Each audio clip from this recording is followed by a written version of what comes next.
Hello बच्चों। तो चलिए आज के वीडियो लेक्चर में, आज के क्लास में हम लोग नई चीज़ों को डिस्कस करेंगे विद्युत धारा के इन चैप्टर में। ठीक है, विद्युत धारा के इन चैप्टर में हम सबसे पहले बात करते हैं कि आज हमें जो पढ़ना है किन किन चीज़ों के बारे में पढ़ना है। सेल विद्युत बल के बारे में, टर्मिनल वोल्टता एवं आंतरिक प्रतिरोध के बारे में पढ़ना है। क्या ये हमारा आंतरिक प्रतिरोध होता है, टर्मिनल वोल्टता होता है और सेल विद्युत बल होता है। तो बच्चों आप लोग इसका जो ज़्यादातर यूज है, आप इलेक्ट्रोकेमिस्ट्री पढ़ते होगे, आप फिजिकल केमिस्ट्री पढ़ते होगे, वहाँ पे इन सब चीज़ों के बारे में ज़्यादातर डिस्कस किया गया होगा। तो यहाँ पे हम लोग जो इससे रिलेटेड टर्म है, जो हमें पढ़ना है, जो हमें समझना है, उसको हम लोग पढ़ेंगे। ठीक है, तो सबसे पहले मैं बात करता हूँ सेल की। तो आप लोग सेल देखे होंगे कि सेल किस प्रकार से होता है, आपको स्ट्रक्चर बना करके फिजिकल केमिस्ट्री में ज़रूर दिखाया गया होगा। तो देखिए सेल किस प्रकार से होता है, एक मान करके चलिए हम सेल का स्ट्रक्चर लेते हैं इस प्रकार से। ठीक है ना, सेल क्या होता है, इस प्रकार से होता है और इसमें हमारा क्या होता है, सॉल्यूशन होता है ना। क्या होता है, सॉल्यूशन होता है। उससे पहले दो छड़ लगी हुई होती है इस प्रकार से, एक इस प्रकार से और एक इस प्रकार से। आपको ये फिजिकल केमिस्ट्री में ज़रूर पढ़ाया गया होगा। ठीक है, इस प्रकार से दो छड़ लगी होती है, रड लगी होती है। एक रड को हम क्या कहते हैं, कैथोड कहते हैं, और दूसरे रड को हम क्या कहते हैं, एनोड कहते हैं। एक को हम क्या कहते हैं, एनोड कहते हैं, और दूसरे को क्या कहते हैं, कैथोड कहते हैं, है ना। दो छड़ होती है, एक एनोड होती है और एक कैथोड होती है। जो एनोड होती है वे कौन सी प्लस, ये हमारे कौन सी चार्ज होती है, प्लस होती है, और जो कैथोड होती है वे इस पर कौन सी चार्ज होती है, यानी कि कौन सा वे हमारा होता है, निगेटिव टर्मिनल होता है, और हमारा जो एनोड होता है ये हमारा क्या होता है, पॉजिटिव टर्मिनल होता है। तो ये चीज़ आप लोग फिजिकल केमिस्ट्री में पढ़े होंगे और यही हमारा सेल का क्या है, स्ट्रक्चर है। ठीक है, उस सेल में आपका दो रड लगा होता है, एक रड हमारा एनोड होता है तो दूसरा कैथोड होता है। उसके बाद और इसमें क्या होता है, तो इसमें देखो बच्चों एक चीज़ और होता है कि इसमें एक सॉल्यूशन होता है। ठीक है, कुछ सॉल्यूशन डाला गया होता है, यानी कि कुछ इसमें केमिकल डाला गया होता है, और उस केमिकल को हम लोग क्या कहते हैं, विद्युत अपघट्य। क्या कहते हैं, विद्युत अपघट्य, विद्युत अपघट्य। ठीक है, विद्युत अपघट्य। तो इस प्रकार से आपका एक सेल होता है, और इस सेल के कारण बहुत सारे चीज़ जो है, आपका जो सर्किट आप बनाते हो तो उस सर्किट में बहुत सारी चीज़ें होती है, उसी के बारे में आज हम लोग डिस्कस करेंगे। तो विद्युत अपघट्य मान करके चलिए कि हमारा क्या है, H2SO4 है ना, H2SO4 है। तो क्या होगा कि जब हम H2SO4 को इसमें डालेंगे तो एक हमारा क्या बन जाएगा, कैटायन बन जाएगा, एक हमारा क्या बन जाएगा, एनायन बन जाएगा, यानी कि एक हमारा प्लस आवेश हो जाएगा और एक हमारा क्या होगा, ऋण आवेश बन जाएगा, और दोनों अलग अलग क्या हो जाएगा, बढ़ जाएगा। ठीक है, तो आपका ये जो है एक हमारा H+ में बढ़ जाता है और दूसरा हमारा किस में बढ़ जाता है, एक हमारा H+ में बढ़ता है और दूसरा H-SO4 के रूप में ये अलग अलग तरीके से बढ़ जाता है। अब देखो ये तो बैटरी है, इस बैटरी पे मैंने बताया कि एक एनोड है और एक कैथोड है। एनोड हमारा पॉजिटिव चार्ज देता है, कैथोड हमारा नेगेटिव चार्ज देता है, और ये विद्युत अपघट्य है, यानी कि इसमें कुछ ऐसा जो है डाला जाता है सॉल्यूशन, जिसको हम H2SO4 कर सकते हैं, ले सकते हैं एग्जाम्पल के तौर पे। और ये H2SO4 हमारा H+ और SO4- में क्या होता है, टूटता है। ठीक है, तो जो आपका धन आवेश है वे आपका एनोड पे चला जाएगा, जो ऋण आवेश है वे कैथोड पे चला जाएगा। तो फिजिकल केमिस्ट्री में इनके बारे में बहुत अच्छे तरीके से बताया गया होगा।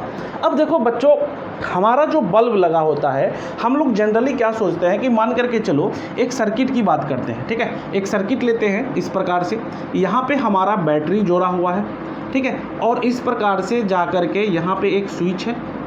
ठीक है, और यहाँ पे जा कर के एक बल्ब लगा हुआ है, एक क्या लगा हुआ है, बल्ब लगा हुआ है ना। एक हमारा क्या है, सर्किट है, उस सर्किट में ये हमारा बैटरी है और ये बल्ब है। तो यहाँ पे मेनली जो हमें समझना है वे क्या चीज़ को समझना है, उसको समझते हैं। देखिए इसमें सबसे बड़ी बात है कि इसमें यहाँ से लेकर के यहाँ तक हमारा वोल्ट मीटर हम लगा दें तो इस प्रकार से हो जाएगा। ठीक है, तो ये हमारा बैटरी है। अब देखो यदि इस बैटरी में यदि हम 40 वोल्ट, ठीक है, इस बैटरी में यदि हम 40 वोल्ट क्या देंगे, करंट देंगे तो क्या ये यहाँ पे आते आते 40 वोल्ट तक पहुँचेगा? क्या ये यहाँ से आते आते इस बल्ब में जो आपने तो 40 वोल्ट दिया था, तो यहाँ पे वे कितना पहुँचेगा? 40 पहुँचना चाहिए। अभी तक तो हम लोग यही पढ़ रहे थे कि करंट जितना भेजते हैं उतना ही होता है, लेकिन यहाँ पे बात हम किस बात की कर रहे हैं? हम तो वोल्टेज की बात कर रहे हैं। तो वोल्टेज क्या होगा कि वोल्टेज यहाँ पे कितना आएगा, ये एक क्वेश्चन है। तो देखो यहाँ पे जो वोल्टेज हमारी आएगी, ये हमारी आएगी 35 वोल्ट। एक मतलब बता रहा हूँ कि 35 वोल्ट हो सकता है, ज़्यादा भी आ सकता है, हो सकता है कम भी आ सकता है। ज़्यादा तो आएगी ही नहीं, सॉरी, ज़्यादा तो आएगी ही नहीं। 35 आ सकता है, 32 आ सकता है, और 36 आ सकता है, कुछ भी हो सकता है। तो अब जो है आज का जो चैप्टर हमें जो पढ़ना है वे इस चीज़ पर बेस्ड है कि ये भैया 40 वोल्ट जा कर के यहाँ पे 35 वोल्ट क्यों हो गया? आखिर हमने जो 40 वोल्ट यहाँ से भेजा था तो ये 35 वोल्ट ही क्यों रह गया? इसका कारण क्या है? तो इसका जो कारण है उस कारण के बारे में मैं अभी डिटेल में आपको बताऊंगा। तो चलो जल्दी से इसको कहीं साइड में नोट करना, ठीक है? इसके बारे में फिर हम थ्योरी लिखेंगे, अभी तो बस समझाने का काम कर रहा हूँ। तो अब बच्चों क्या होता है कि ये हमारा 40 वोल्ट से 35 वोल्ट हो गया। तो ये जो 40 वोल्ट है ये हमारा क्या कहलाएगा? ये 40 वोल्ट जो है ये हमारा आंतरिक प्रतिरोध है। क्या है ये? आंतरिक प्रतिरोध। तो आंतरिक प्रतिरोध क्या है उसको मैं बताऊंगा थोड़ी देर में। और ये जो बल्ब हमारा है ये हमारा हो जाएगा बाह्य प्रतिरोध। क्या हो जाएगा? बाह्य प्रतिरोध, ठीक है? इसको कहेंगे आंतरिक प्रतिरोध और इसको क्या कहेंगे? बाह्य प्रतिरोध। तो ये आंतरिक प्रतिरोध और बाह्य प्रतिरोध कहने का मतलब है कि ये जो प्रतिरोध है हमारा, इसमें क्या होता है कि जब हम क्या करते हैं कि वोल्टेज यहाँ से भेजना शुरू करते हैं तो यहाँ पे आकर के क्या हो जाता है कि हमारा जो वोल्टेज था वे क्या हो जाता है? घट जाता है। उसका रीज़न क्या होता है? इस चीज़ को मैं यहाँ पे समझाने का कोशिश कर रहा हूँ। देखो यहाँ पे होता क्या है, मान करके चलो इसी बैटरी को यहाँ पे लेते हैं, है ना? इस बैटरी को यहाँ पे लेते हैं, ठीक है? एक हमारा क्या होता है? एनोड होता है, दूसरा हमारा क्या होता है? कैथोड होता है। एक हमारा क्या होता है? एनोड होता है, दूसरा क्या होता है? कैथोड होता है। तो एक एनोड और एक कैथोड होता है, इसके बीच में कुछ सॉल्यूशन डाला होता है ना? और वे क्या होता है? H+ और SO4-, H+ और SO4-, ये चीज़ हमारा होता है, ठीक है? अब देखिए इसके अंदर में यदि अब हम क्या कर रहे हैं कि इसमें हम क्या कर रहे हैं, इसमें हम यदि बल्ब लगा दें, ये हमारा क्या है? टर्मिनल है, और इस टर्मिनल में हम यदि बल्ब को लगा दें, ठीक है? इसको क्या करते हैं? बल्ब को लगा दें। अब इस प्रकार से जब हमने बल्ब लगा दिया तो क्या हो गया? तो ये बल्ब हमारा जो है ये बल्ब हो गया और ये 35 वोल्ट का है, और ये हमारा क्या हो गया? बैटरी के अंदर का पार्ट हो गया, ठीक है? बैटरी के अंदर का पार्ट हो गया, यानी कि सॉल्यूशन हो गया। अब देखिए आंतरिक प्रतिरोध क्या होगा कि इस बैटरी में अंदर में, आंतरिक मतलब क्या होता है? अंदर में। तो इस बैटरी के अंदर में आपका क्या है? 2 रड लगा हुआ है, और इस रड में एक आपका प्लस और एक आपका माइनस जो है, जो हमने सॉल्यूशन डाला था वह टूटता है। तो आपको मालूम है कि यहाँ से इस एनोड, इस वाले पार्ट से इस पार्ट तक में आने में क्या हो रहा होगा कि आपको मालूम है कि करंट क्या करता है? इलेक्ट्रॉन जो है, इलेक्ट्रॉन और करंट का डायरेक्शन हमेशा क्या होता है? अपोजिट होता है। इलेक्ट्रॉन और करंट का डायरेक्शन क्या होता है? करंट अपोजिट होता है। तो यहाँ से लेकर के, यानी कि इस वाले पार्ट से लेकर के इस वाले पार्ट तक जब हमारा क्या होगा? इस रड से जब इस रड पे हमारा, ठीक है, करंट आ रहा होगा, यानी कि वोल्टेज हो रहा होगा, तो क्या हो रहा होगा? कुछ ना कुछ क्षय हो रही होगी, कुछ ना कुछ कम हो रही होगी। तो ये दोनों हमारा क्या है? इलेक्ट्रोड है। इस दोनों के बीच में हमारा क्या होगा? कुछ ना कुछ वोल्ट जो है चेंज हो रहा होगा, क्योंकि ये दोनों भी एक प्रकार से क्या है? हमारा एक बिंदु है। तो यहाँ पे हमारा कुछ ना कुछ, यहाँ से लेकर के यहाँ तक आने में कुछ ना कुछ यहाँ पे आपका जो वोल्टेज होगा, कुछ ना कुछ उसका नुकसान हो रहा होगा, यानी कि 5 वोल्ट का क्या हो रहा होगा? मान करके चलते हैं नुकसान हो रहा होगा, ठीक है, फिर से समझिए इस बात को कि हमने क्या करा कि एक एनोड और एक कैथोड का जो है छड़ लिया। एनोड हमारा पॉजिटिव होता है, कैथोड हमारा क्या होता है, निगेटिव होता है। हमने इसमें क्या डाला, सॉल्यूशन डाला। सॉल्यूशन H+ और HSO4 माइनस हमने डाला। तो अब जो ये छड़ है, तो यहाँ से यहाँ तक आने में क्या हो रहा होगा कि इसमें वोल्टेज में कुछ यानी कि विभवांतर हो रहा होगा। इस दोनों पॉइंट में क्या हो रहा होगा, विभवांतर हो रहा होगा, क्योंकि अपने आप में ये भी दोनों क्या है, एक पॉइंट है। ये छड़ है तो ये पॉइंट ही है ना। तो यहाँ पे जब आ रहा होगा तो यहाँ पे वोल्टेज का कुछ ना कुछ नुकसान हो रहा होगा, क्योंकि यहाँ पर भी तो कुछ ना कुछ काम करना पड़ रहा है ना। यहाँ पे इस दोनों पॉइंट पे भी तो कुछ ना कुछ काम करना पड़ रहा है। तो ये नुकसान हो गया हमारा इसके अंदर के रिएक्शन के कारण 5 वोल्ट, ठीक है। अब जब ये आगे चला जाएगा तो 5 वोल्ट तो यहाँ पे नुकसान कर चुका है, यानी कि 5 वोल्ट इसी में ये अपना जो है वोल्टेज खपा चुका है। अब जब ये ऊपर चला जाएगा तो ऊपर जाने वक्त यहाँ पे आते आते ये हमारा कितना हो जाएगा, यानी कि जब बाह्य प्रतिरोध में आएगा तो हमारा ये कितना 35 वोल्ट हो जाएगा, ठीक है। तो इसको अच्छे से लिखते हैं तो और अच्छे तरीके से आपको समझ में आएगा, ठीक है। तो बच्चों यही हमारा कॉन्सेप्ट है आज का कि क्या होता है कि एक बैटरी होता है, बैटरी में हम सॉल्यूशन डालते हैं। सॉल्यूशन हमारा H2SO4 होता है, वे प्लस और माइनस में टूटता है। तो एक हमारा एनोड। तो बच्चों यहाँ पे क्या होता है कि ये रड लगा होता है। उसके बाद जो है ये छड़ जो होता है यहाँ से यहाँ तक जो हमारा चल करके आता है इस सॉल्यूशन में, ठीक है। तो इस रड पर से इस रड पर तक चल करके जो सॉल्यूशन आता है, इलेक्ट्रॉन निकल करके आता है। तो क्या होता है कि वोल्टेज की कुछ ना कुछ हानि होती है। तो वोल्टेज की जो हानि होती है वे हम मान करके चल रहे हैं 5 वोल्ट। और उसके बाद जब बाह्य प्रतिरोध पे जाती है तो बाह्य प्रतिरोध पे जाते जाते वोल्टेज हमारा पुनः घट करके कुछ ना कुछ उसमें हानि हो जाती है, जिसके कारण जितना हम उसमें वोल्टेज दे रहे होते हैं वे वोल्टेज हमारा उस बैटरी तक नहीं पहुंचता है। तो चलिए इसी बात को मैं थ्योरी के रूप में लिख देता हूं और उसके बाद अच्छे से समझाता हूं आप लोगों को। बच्चों तो एक एक करके हमने तीनों चीज़ों को लिख दिया है और आपको बस नोट करना है और समझना है। तो सबसे पहले मैं बात करता हूं आंतरिक प्रतिरोध की कि आंतरिक प्रतिरोध क्या होता है। तो देखिए कहता है कि विद्युत धारा के मार्ग में बैटरी के विद्युत अपघटय द्वारा उत्पन्न रुकावट को सेल या बैटरी का आंतरिक प्रतिरोध कहते हैं। इसे R से प्रदर्शित करते हैं। यानी कि मान करके चलिए छोटा सा हम बैटरी बना रहे हैं, ठीक है। एक बैटरी बनाते हैं, इस पर हमारा क्या होता है, एनोड होता है और कैथोड होता है। और इसमें हम क्या डालते हैं कि विद्युत अपघटय डालते हैं H2SO4। हम क्या डालते हैं, विद्युत अपघटय, जिसको हम क्या कहते हैं H2SO4। हम इस पर H2SO4 डालते हैं तो ये H2SO4 हमारा H+ और H-SO4 के रूप में टूटता है। और ये क्या करता है, ये इसके अंदर में रुकावट उत्पन्न करता है। बैटरी के अंदर में क्या करता है, प्रतिरोध करता है, रुकावट उत्पन्न करता है। ये जो H2SO4 है ये कैटायन और एनायन के रूप में टूट जाता है। तो ये क्या करता है, यहाँ से यहाँ तक आने में क्या करता है, रुकावट उत्पन्न करता है। ये जो रुकावट उत्पन्न करता है इसी को हम क्या कहते हैं, आंतरिक प्रतिरोध। समझ में आ गया। एक बैटरी है, उस बैटरी के अंदर में 2 रड लगा है और 2 रड में एक रड पर से दूसरे रड तक आने में, ठीक है, वोल्टेज को आने में जो क्या करता है कि ये जो H2SO4 हमने डाला है जिसको हम क्या कहते हैं, विद्युत अपघटय। तो विद्युत अपघटय क्या करता है कि इसमें रुकावट उत्पन्न करता है। तो ये जो रुकावट उत्पन्न करता है तो बैटरी का जो इसी को हम क्या कहते हैं, बैटरी का आंतरिक प्रतिरोध कहते हैं। और इसे किस चीज़ से हम डिनोट करते हैं, r से। क्लियर हो गया। अब चलो आगे देखते हैं विद्युत वाहक बल।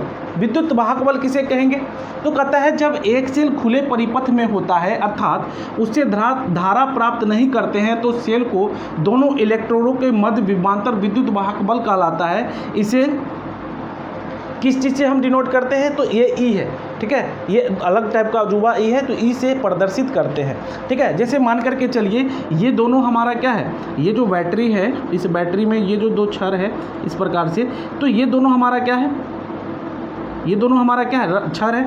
और इस छड़ में जब एक सेल खुले परिपथ में, ठीक है, सेल हमारे खुले परिपथ में होता है अर्थात उससे धारा प्राप्त नहीं करते हैं, उससे हम कोई धारा प्राप्त नहीं करते हैं, तो सेल के दोनों इलेक्ट्रॉनों के मध्य विभवांतर विद्युत वाहक बल कहलाता है। यानी कि इस सेल के मध्य में मान के चलिए कोई भी चीज़ हम लगा दे तो इसमें हम विद्युत धारा उत्पन्न नहीं कर पाते हैं। इसको तो चाहिए ना, ये जो बल्ब है तो इसमें क्या चाहिए, इसमें खुद चाहिए, वोल्टेज चाहिए। तो उसे हम क्या कहते हैं, विद्युत वाहक बल कहते हैं, ठीक है। तो इसे हम क्या कहते हैं, विद्युत वाहक बल। और इसे हम किससे डिनोट करते हैं, तो एप्सिलॉन, इसे ई से डिनोट करते हैं। अब लास्ट हमारा है टर्मिनल वोल्टता। तो इसको समझना, टर्मिनल वोल्टता क्या होता है, जब सेल बंद परिपथ में होता है, यानी कि सेल हमारा बंद परिपथ में होता है, अर्थात उसमें धारा प्राप्त की जाती है, तो सेल के दोनों इलेक्ट्रोडों के मध्य विभवांतर टर्मिनल वोल्टता कहलाता है। यानी कि इसमें ये जो हमारा सेल है, तो इस सेल में जो इलेक्ट्रोड है, ये दोनों जो पॉइंट है, ये दोनों जो रड है, तो यहाँ से यहाँ तक आने में जो हमारा क्या होता है, दोनों इलेक्ट्रोडों के मध्य विभवांतर, इस दोनों टर्मिनल के मध्य जो विभवांतर होता है, ठीक है, इस दोनों टर्मिनल के मध्य जो विभवांतर होता है वे हमारा क्या कहलाता है, टर्मिनल वोल्टता। समझ में आ गया, टर्मिनल वोल्टता, ये हमारा रड है और ये है, इस दोनों के मध्य में जो हमारा क्या होता है, इस दोनों मध्य में, सेल के इस दोनों रड के मध्य में जो हमारा क्या लगता है, विभवांतर होता है, इन दोनों के मध्य में जो विभवांतर होता है वही हमारा क्या कहलाता है, टर्मिनल वोल्टता।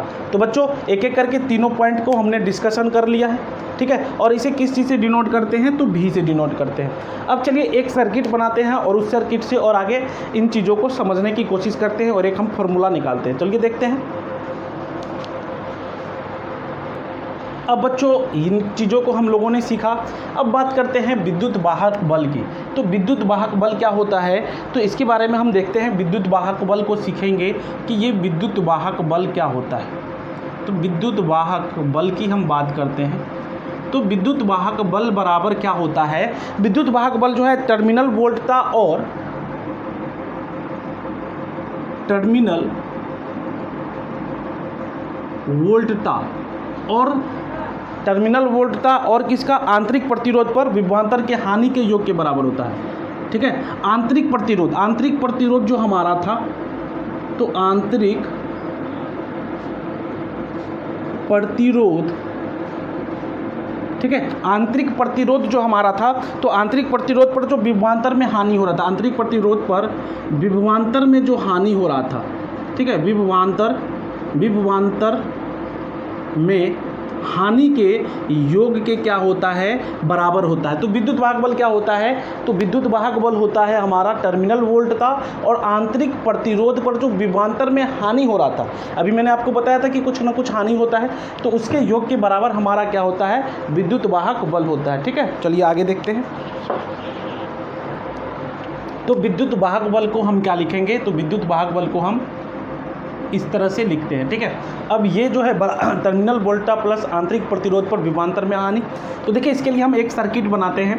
तो सर्किट में सबसे पहले हम क्या करेंगे कि एक बैटरी लगा देंगे। ठीक है, एक बैटरी हम लगाते हैं। अब चलिए इस पर हम चलते हैं। तो कोई हमारा बाह्य प्रतिरोध होगा, तो बाह्य प्रतिरोध कुछ भी हो सकता है। ठीक है, मानते हैं कोई बाह्य प्रतिरोध है इस प्रकार से, है ना।